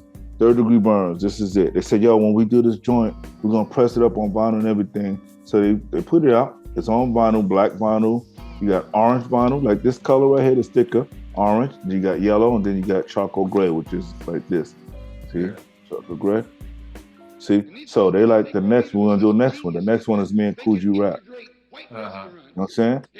And then it was like, yo, after that, we down, we do another one. I'll do it. But like I said, I work with other artists too. Reach out for their features and boom, boom. I tell them my rates and that's that. So I did something with Jake Ferguson for the Heliocentrics. He's a bass player. Me and MF Doom did a record with the Heliocentrics, but their bass player Jake Ferguson started his own indie label on the side, and BBE Records put it out. But his second album is about to drop. But I'm on the first single, which is out now. The song is called "Cut the Check," like I said. So it's about, you know, social justice and reparations. That's what it's about. So he asked me, and I'm going in. I know what that's about. I'm gonna drop so it's out right now. It's on my YouTube playlist.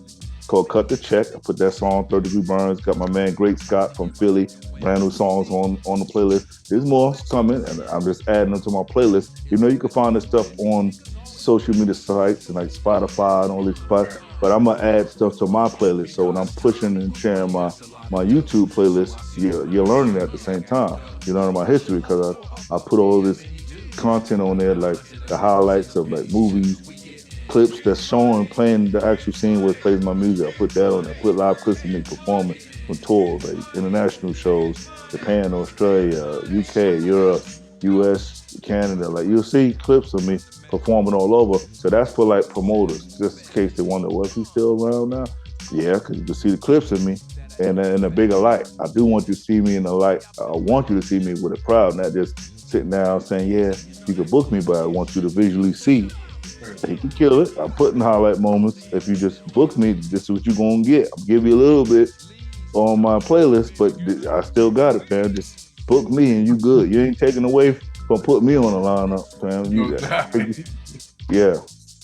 So I'll just say that, and I'm not, but I feel like every artist should have that confidence in their craft, and I feel confident.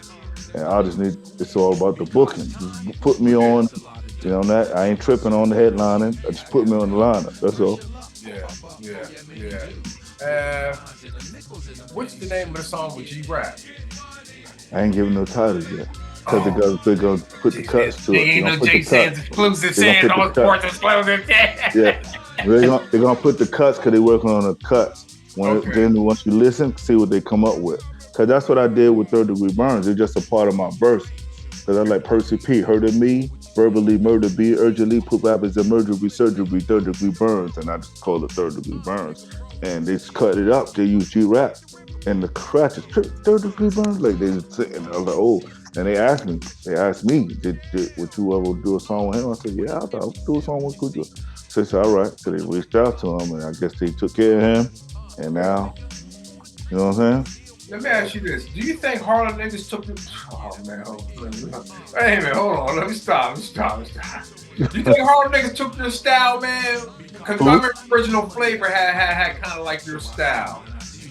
Well, I always say this much, man. All I know is this.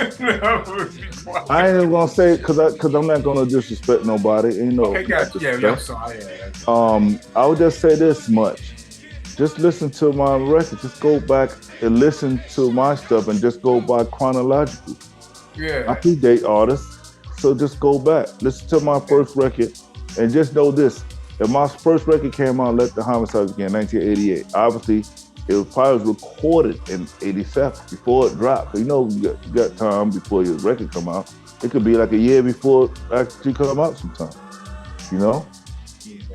So just look at it like that. Go back and listen to stuff that I recorded, and then you tell me. Like, I'm not saying that I'm just stole my, because I'm not gonna say that because I don't want no cat coming at me like, yo, man, you know.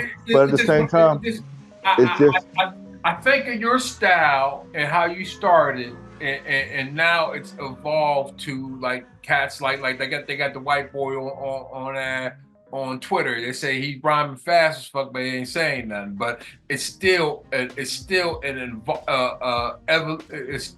offspring of your style where he's trying to put a pump to the pump to the pump. He's trying to do your style. And if you ask me, I don't actually have one style of rhyming. Gotcha. If you listen to enough of me, you hear different type of flows. I rhyme with different flow patterns, different verses.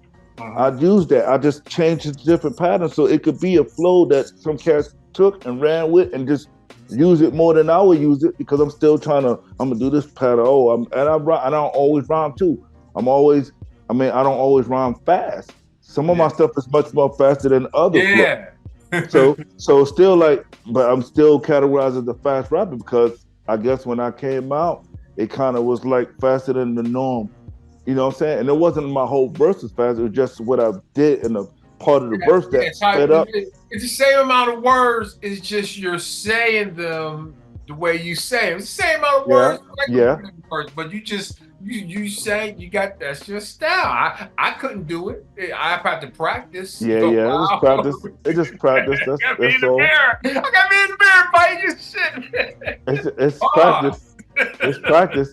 But at the same time, it's like it's the flow. It's flows too. It's not just it's flow. It's what I say, how I say rhymes, the timing, because it's timing too. I could say a rhyme to you in word. I could write it on paper, but then you try to say it to the beat. You're probably not gonna lock it in where I'm gonna lock it in at to land. Where it's supposed to land, you're gonna be like, damn, how you do that? But that's timing and that's training myself. And I don't write rhymes to the music. I could pick something out. I like that. I'm using that. But I'm writing my rhyme with no music. That's how I write my rhyme. Yeah. So I don't get tired of nothing. Once I get it down, then I'm gonna say it to the beat, and boom, I got it. So when you hear my songs, think about me. I'm writing it with no music, and then I just find what sound like it would go with my beat. Yeah. You know what I'm saying? With my verse better, what sounds more comfortable with it, and that's what I do. Wow. You know what I'm saying? And that's just my technique. Other people write. Some people can write. I don't rhyme off the head. Like some people classify freestyle as, oh, it got to be rhyming off the head. My definition freestyle because like the old people. Yeah. It could be a rhyme. It could be a rhyme that somebody said from an album. If you go live with Mr. Magic, yo, I'm at the studio with Jay Sands and Percee P. We're gonna come back and they're gonna go freestyle. That meant us just busting a rhyme. It could have been a rhyme that you said on your album, but we just live on the radio. You saying that rhyme, saying another rhyme. How you said it. Just live on the spot. Just rhyming, spontaneous, not spontaneous, unwritten verses. Meaning something that we just doing. It could be something that you wrote, but live, to me, that was my definition of freestyle because that's what they said. It could have been a rhyme that somebody said on the record. But as long as you live, we're going live, we're gonna do a freestyle. Yeah. But nowadays people say, that's written. That's not no freestyle. Yeah. See? So they thinking that it had to be always something that's never was written. It's just spontaneous on the spot, unwritten. But if you go back to Mr. Magic, you hear him say, Big Daddy Kane down here, when he come down here, he gonna freestyle. And those rhymes is written, because Kane, his rhymes is like written rhymes. Yeah, you know what I'm saying? Those are not off the top of the head verses. That's like something that he wrote and memorized, like the way I rhyme. And Rakim memorized his stuff. You know what I'm saying? Yeah. So there's nothing wrong with that. It's not some freestyle. They be like, y'all, that's not freestyle. I'm like, come on, man. Guess what? A lot of freestyles off the top is doo-doo. So, as long as it's dope to me, that's all I care about. I don't care if it's if you wrote it. As long as it's dope, that's what I'm caring about. As long as it is dope, but that's look, what I care about. I ain't gonna hold you. I freestyle, brother. I go off the top and pause. I freestyle, and that's a gift. That's a gift. Because I heard dudes do that. 3-5 minutes. Man, look. But that's a gift in itself. That's a gift in itself. But I heard cats do that. Yeah, I heard cats do that and very good with it. Like, so that's a gift in itself. If you could do that and it sound like, you could keep going and it sound advanced. It don't sound, you know what I'm saying? Like, yo, this doesn't sound good. So that's a skill. I never built that skill though. Trying to rhyme up the head. I'd rather write something and recite it. You know what I'm saying? But some people say I could rhyme about this. It's not gonna be the same Percee P that you expect to hear if I do that. I'd rather you always hear me at my best rather than me just saying anything, looking around and rhyming. It's not gonna be the same. So I'd rather never. If somebody tell me, yo, Percee, we're gonna throw you on 5 minutes. Yankee Stadium, we only got 5 minutes. Can you go? I'll spit a cappella. Let me go a cappella. Don't give me no beat. This case, you're gonna be out. I might have to be like, turn the mic up. I don't want to do that. I don't want to kill none of that. My time, because maybe the beat you throw on might be too loud. And I'm like, oh man, I'm trying to rhyme over this loud beat and I don't like to scream. So let me go a cappella, make sure everybody can hear me. And I can rhyme at my own pace a cappella. You know what I'm saying? See, and I feel like, now everybody gonna really hear everything I'm talking about rather than, damn, did you hear it? Damn, we heard it, but the people loud, but we can hear you. Nah, it's not the same. I want to be heard. So do a cappella, fam. Do a cappella. I only got 5 minutes. We do this a cappella. And that's what it is with me, anyway. You know? Yeah, hey, Percee P, man, you're a gem, brother, and thank again, you know this history. You know what I'm saying? Well, I'm a student too, because I know I'm from the Bronx and all, but I was still young, coming up and watching, and I was just happened to be fortunate to be around, but I wasn't old enough to be like around those people that was actually throwing the park jams, you know. Oh yeah. As a matter of fact, I heard Peter Gunn said Soundview was the illest projects in the Bronx anyway, so I don't even know why you'd be saying Patterson. Peter Gunn said Sound. Yeah, because there's so many different projects too. So you have Patterson, you have My Haven. Because they said My Haven of the Bronx, my part of the Bronx, they said the South Bronx got the second highest concentration of housing projects in New York City. The most is Brownsville, Brooklyn.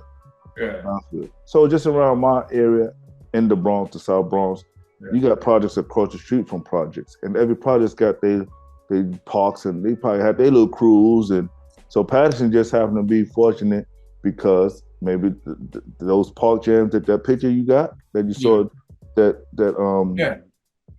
took that picture, and that's just a legendary spot. I'm just mad that I didn't try to take photos growing up as a kid. What if I'd have just had a camera and taken images of the park jams that I saw and all that stuff, just taking it for granted like most people. Oh, they're jamming in the park. I'm just gonna go and watch. But what if we'd have been like taking images, the trains that was going by when I was going to high school, whole trains with mad pieces everywhere. That footage, those images could have been a part of history right now. But instead, I had to use my brain and remember and talk about stuff that I wish I could just show you, because it's like, damn. It's all we all took it for granted. We all took that for granted. We was in the moment, not thinking to capture nothing, no images. Shout out to like Joe Conzo, like he thought, I'm gonna take images. But there's other people too, that probably could have taken photos, but they just probably didn't do it. It was taken, you know what I'm saying? And Ernie Piccoli and those guys, they thought to try to document stuff. Yeah. And it's sad because most of us probably took the moments for granted. So I say every moment is a hip hop moment, possibly. Let's just say you ain't got to make records. This what I'm talking about. Let's just say if you were standing there and you're in Baltimore right now, here it is. Percee P, you just see Percee P right now. Oh shit, there's a Percee. And then this another artist come. Oh shit, we all standing there talking. But guess what? You spit a verse, I spit a verse, he spit a verse. That's just uploaded on YouTube. That's gonna just be something that we made our mark. Cause you already heard that. That's gonna go viral. That little acapella cypher we just did. People gonna analyze that video, share that. It's gonna spread around. We never made a song, but still, it's gonna be like me and Fat Joe. We never made a record, but look at that footage of us from me and Eminem. Look at that. See, so you can make your hip hop moment. Me and Lord Finesse, we made that moment. They do it all the time. They want to take a picture with somebody. They get this pic. That's right. That's right. There's people like, look at Martin Luther King and Malcolm X. Who imagine having a Malcolm X selfie? And Martin Luther King in that photo, right? You know what I'm saying? They took that picture together, and I was like, yo, we got a photo together. It showed that we had that unity. And it's artists that people might think, do you know these cats? Did you know Big L Percee? Yeah, I know him. He used to call me all the time. But you ain't got no recordings with him. But yes, I did. That's me and him singing the hook to Lord Finesse song, You Know What I'm About. Knocking niggas off, knocking niggas out, knocking niggas off. You know what I'm about. That's me and Big L on the hook to that song. I'm in Big L's video, MVP video, after the part where he said about Kick Capri, when he say, make your hands clap, get loose, so make your hands clap. Then you see me to the right with the glass shades on, just standing there like, you know what I'm saying? But I'm there, but I could point it out. But I have the control to do this now because I have social media. I can put this on the scene, edit that, trim it to this part, let people see, screenshot this. Damn, that was Percee. Why I didn't even notice him? He was there all along. So I was that dude that was always around, but sometimes people overlook.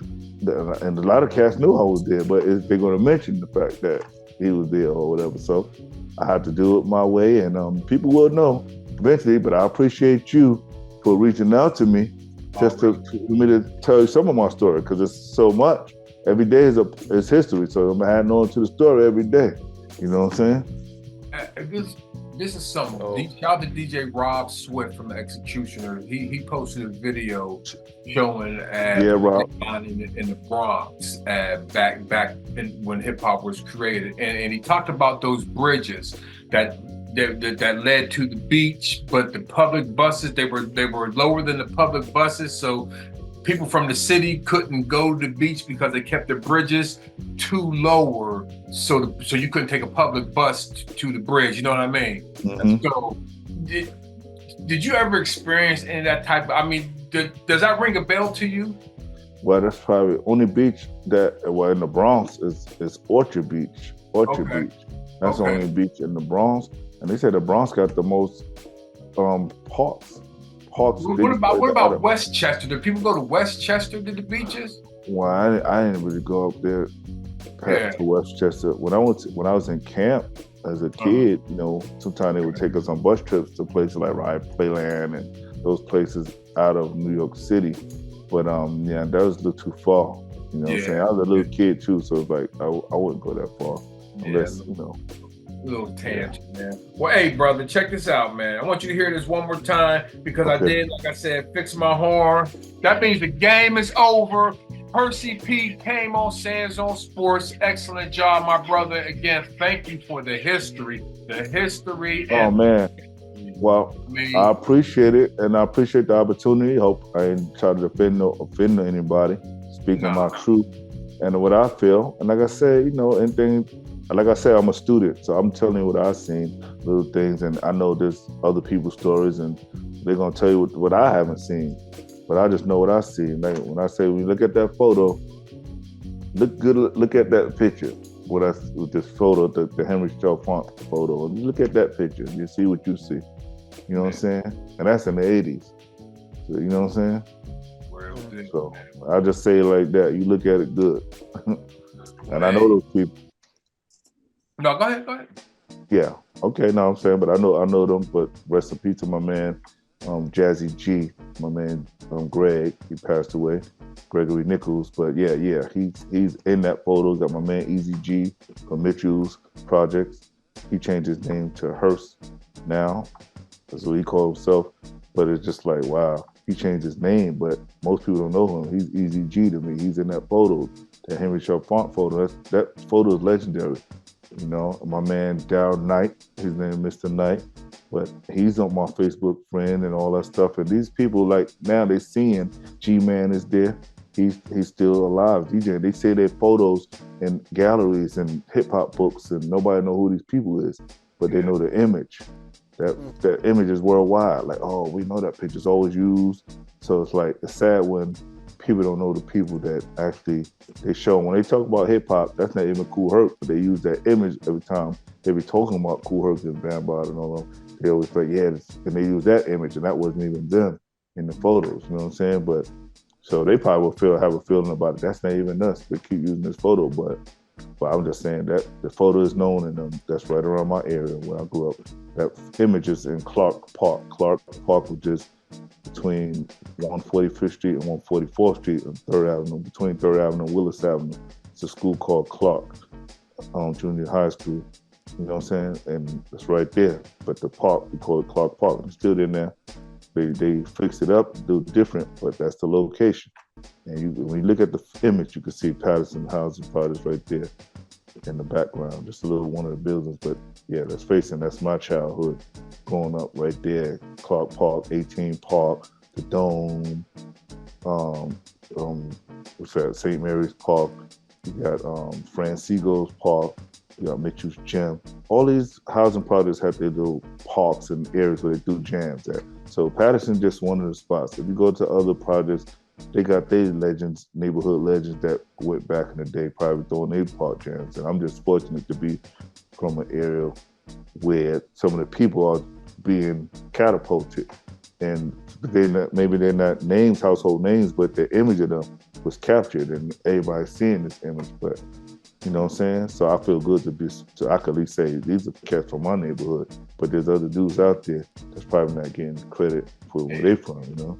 Hey, well, we appreciate you doing that, man. Also, I want to send an RIP to my friend Wayne Winslow, high school. Went to high school together in Columbus, Ohio, and passed away, age 51. So I also Mr. C. Also, just these 50 deaths, man. Like deaths between 50 and 60. They were just watching out for them and praying. Yeah, my condolences to all of those people. And yeah, like I said, we're at the age right now, I'm 54, I'll be 55 this year. Yeah. You know, we're still young, but depending on how we treat our bodies. You can't play around. You can't. This is the fourth quarter not down by 20, but it's a tie game. But motherfucker, you make one turnover, motherfucker, one fumble, motherfucker, be your ass. So just praying for strength for everybody, man. Tahir, man, what you got, bro? Oh man, I just want to just kind of add the fact that health is wealth. You know what I mean? Make sure y'all stay hydrated. Take that vitamin D, get that B complex in you. Take some echinacea, gold and seal. Oh yeah. You know what I'm saying? Take care of this body. You know what I'm saying? So yeah, and again, thank you, Percee P, for sharing your point of view, your history. Thank you. I just want to share with my audience if you want to check me out more. Yeah, that's what I was going to ask you. How can people get in touch with you to get a first, to check out your YouTube page, your Instagram? My YouTube playlist. If I give you a playlist, just go to subscribe to my channel, and you'll see my other playlists I made. I got R&B playlists, all that stuff, but it's still attached to my channel. But if you just type up Percee P, Real Recognize Real, Percee P, Real Recognize Real, just subscribe to the channel. But it's like 200 video playlist, but it's going to have a lot of highlights and just part of my history as an artist, because I highlight the moments. I'm putting it on video, just showing you why I didn't know that was you in this record order. That's, I'm just sharing my highlight moments in my career, but just, and my contacts are there, social media links is on there. I'm on YouTube. YouTube is Percee P, but like I said, just go to that Percee P, Real Recognize Real. If you go to Twitter or X or Instagram, it's The Real Percee P, at The Real Percee P, Perceeep. So like that. No doubt, man. Well, yo, and my email, I'm sorry, and my email, another Bronx legend at gmail.com. Right there. Thank you. Hey, I'm Jay Sands. Tahir Jahi, that's Percee P from the Bronx. This is Sands on Sports. And we out of here, y'all. Peace.